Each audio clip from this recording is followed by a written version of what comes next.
ಅಸ್ಸಲಾಮು ಅಲೈಕುಂ ವರಹಮತುಲ್ಲಾಹಿ ವಬರಕಾತು. ಪ್ರೀತಿಯ ಸ್ನೇಹಿತರೆ, ಹಾದಿ ಟಾಕ್ ಕನ್ನಡ ಚಾನಲ್ಗೆ ನಿಮಗೆಲ್ಲರಿಗೂ ಪ್ರೀತಿಯ ಸ್ವಾಗತ. ಇದು ಈ ಚಾನಲ್ನ ಮೊದಲ ಎಪಿಸೋಡ್. ಈಗಾಗಲೇ ಹಾದಿ ಟಾಕ್ ಎಂಬ ಚಾನಲಿನ ಮೂಲಕ ಬ್ಯಾರಿ ಭಾಷೆಯಲ್ಲಿ ನೂರಾರು ಉಪಯುಕ್ತ ವಿಡಿಯೋಗಳನ್ನು ನಾವು ಯೂಟ್ಯೂಬ್ನಲ್ಲಿ ಹಂಚಿಕೊಂಡಿದ್ದೆವು. ಆಗ ಬಹುತೇಕ ಹಿತೈಷಿಗಳು ಕನ್ನಡ ಭಾಷೆಯಲ್ಲೂ ಕೂಡ ವಿಡಿಯೋ ಮಾಡಬೇಕೆಂದು ಒತ್ತಾಯ ಮಾಡಿದ್ದರು. ಅವರೆಲ್ಲರ ಬೇಡಿಕೆಯಂತೆ ವಿಶಾಲವಾಗಿ ಹರಡಿರುವ ಕನ್ನಡ ಭಾಷಿಗರಿಗೆ ತಲುಪುವ ಉದ್ದೇಶದಿಂದ ಹೊಸ ಚಾನಲ್ನ ಮೂಲಕ ನಿಮ್ಮ ಮುಂದೆ ಬರ್ತಾ ಇದ್ದೇವೆ.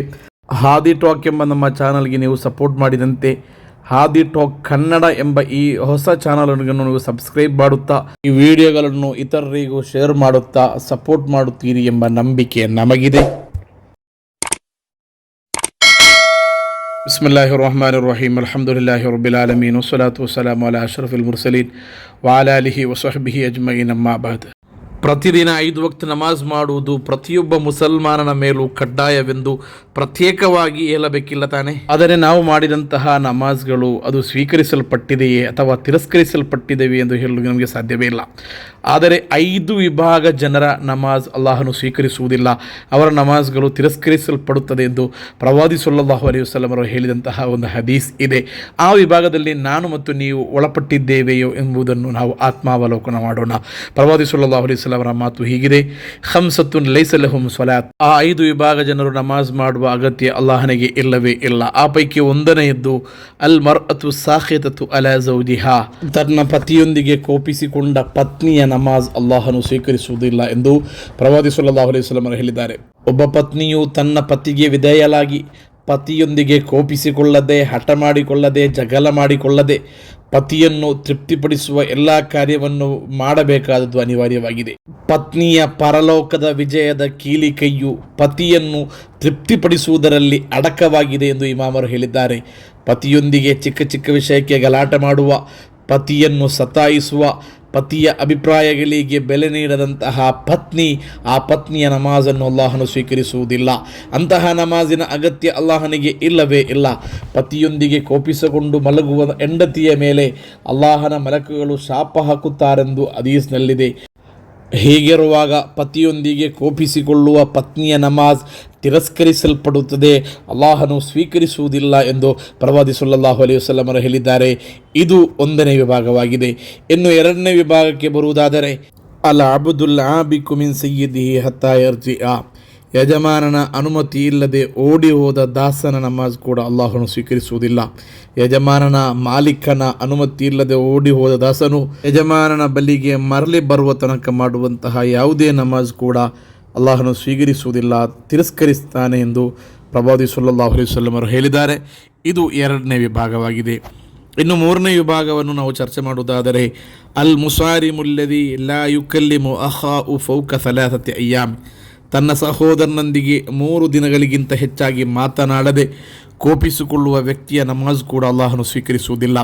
ಸ್ನೇಹಿತರ ನಡುವೆ, ಅಣ್ಣ ತಮ್ಮಂದಿರ ನಡುವೆ, ಅಕ್ಕ ತಂಗಿಯರ ನಡುವೆ, ತಂದೆ ತಾಯಿಯ ನಡುವೆ, ಗಂಡ ಹೆಂಡತಿಯರ ನಡುವೆ, ಒಡ ಹುಟ್ಟಿದವರ ನಡುವೆ ಮನಸ್ತಾಪಗಳು ಸರ್ವೇ ಸಾಮಾನ್ಯ. ಆದರೆ ಅದು ಮಿತಿಮೀರಬಾರದು. ಪರಸ್ಪರ ಮುಖ ಸಿಂಡರಿಸಿಕೊಂಡು ಹೋಗುವ ಹಂತಕ್ಕೆ ತಲುಪಬಾರದು. ಅದೇನಿದ್ದರೂ 3 ದಿನದೊಳಗೆ ಮುಗಿಸಿಬಿಡಬೇಕು. ಅದಕ್ಕಿಂತ ಹೆಚ್ಚು ಹೋಗುವುದಾದರೆ ಅಂಥವರ ನಮಾಜ್ ಅಲ್ಲಾಹನು ತಿರಸ್ಕರಿಸುತ್ತಾನೆ, ಒಮ್ಮೆಯೂ ಸ್ವೀಕರಿಸುವುದಿಲ್ಲ ಎಂದು ಪ್ರವಾದಿ ಸಲ್ಲಲ್ಲಾಹು ಅಲೈಹಿ ವಸಲ್ಲಂ ಅವರು ಸ್ಪಷ್ಟವಾಗಿ ಹೇಳಿದ್ದಾರೆ. ಇದು ನಮಾಜ್ ಸ್ವೀಕರಿಸಲ್ಪಡದ 3ನೇ ವಿಭಾಗವಾಗಿದೆ. ಇನ್ನು 4ನೇ ವಿಭಾಗ ವಮುದುಮಿನುಲ್ ಹಮ್ರ್.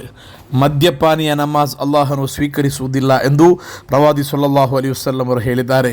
ಮದ್ಯಪಾನವನ್ನು ಇಸ್ಲಾಂ ಧರ್ಮವು ಕಟುವಾಗಿ ವಿರೋಧಿಸಿದೆ. ಮದ್ಯಪಾನವು ಸರ್ವ ಕೆಡುಕುಗಳ ಮೂಲವೆಂದು ಇಸ್ಲಾಂ ಎತ್ತಿ ಹೇಳಿದೆ.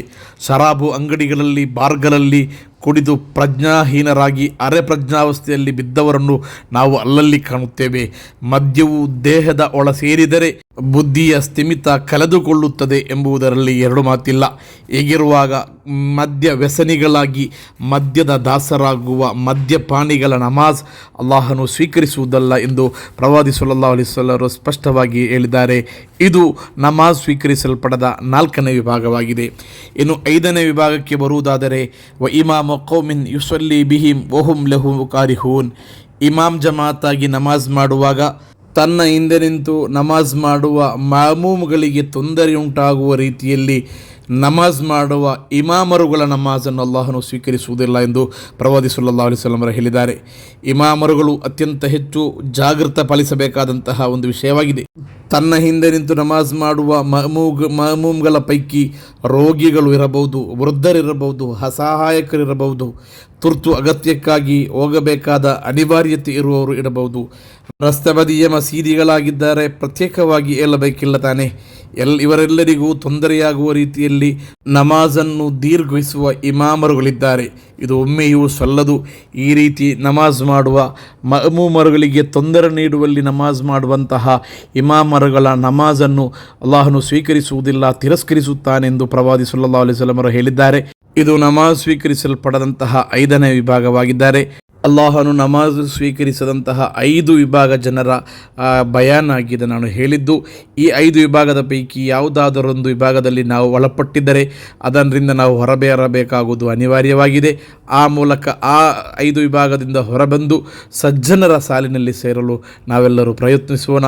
ಅಲ್ಲಾಹನು ಅನುಗ್ರಹಿಸಲಿ. ಆಮೀನ್. ಅಸ್ಸಲಾಮು ಅಲೈಕುಂ ವರಹಮತುಲ್ಲಾಹ್.